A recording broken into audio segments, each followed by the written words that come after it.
just here, the drought issue. I know I've been emailing you like the wildfires again. Yeah. It's just another. I wonder if you know anything about this like prolonged La Nina. I know, like, if obviously the weather patterns are stuck in a La Nina phase.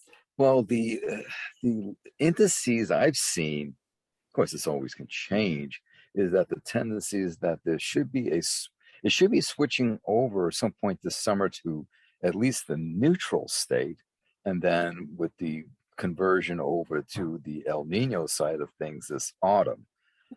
That, of course, can change. Prolonged La Nina right now, well, you have a thing called the drought going on. Right? It's It's not so bad. The water levels. Yeah, go ahead. it's not helping that, but it does have cooler sea surface temperatures in the eastern Pacific. That could have an effect. Um, to keep the air temperatures a little cooler, what have you. It's hard to say where it's going with this. Things are so rapidly changing.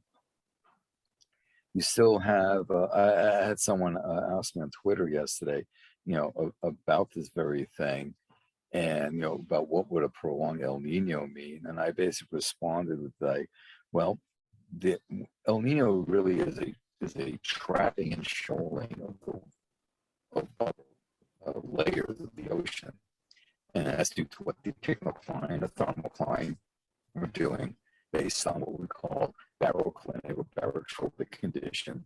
And I said, what is going to happen is you're going to trap that extra heat, that we already know is the ocean. You're going to really trap it and concentrate it in the upper couple of hundred meters, which will, let's just say, expedite the heat diffusing to the atmosphere.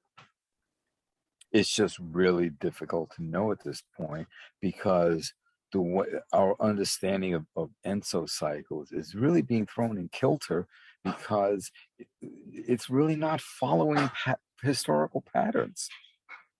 So And that's chaos because theory. the whole thing is all messed up. God, what was I gonna say?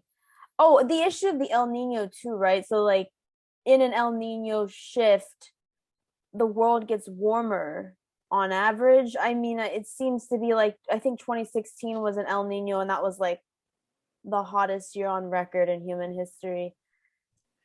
That is what the indications are that when there's an El Nino, planetary temperatures warm up. But don't forget, El Nino does not happen isolated.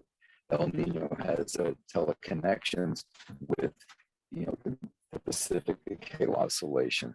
The Pacific Decadal Oscillation has teleconnections with the North Atlantic Oscillation, which has teleconnections with the Arctic Oscillation, which has teleconnections to the Arctic Dipole. I mean, everything is so interconnected, and it gets very difficult to try and tease those entities apart. You can say, well, we look at this, we got this, we got that, but they're all connected. You have to put it together, which is why that research paper that the PIK folks out of Potsdam just did, which I did that, the two-part elemental tipping elements interaction video, was really the first significant study to try and integrate and create almost like a climate synthesis. It's sure is there room for improvement? Absolutely, but it's an important first step and has some extremely sobering findings, and we've discussed those before. And the IPCC report videos you've been doing, I mean, the reality is so stark and it's so difficult because the way humanity is we're not prepared for this drastic change, let alone any change, it seems like. I mean,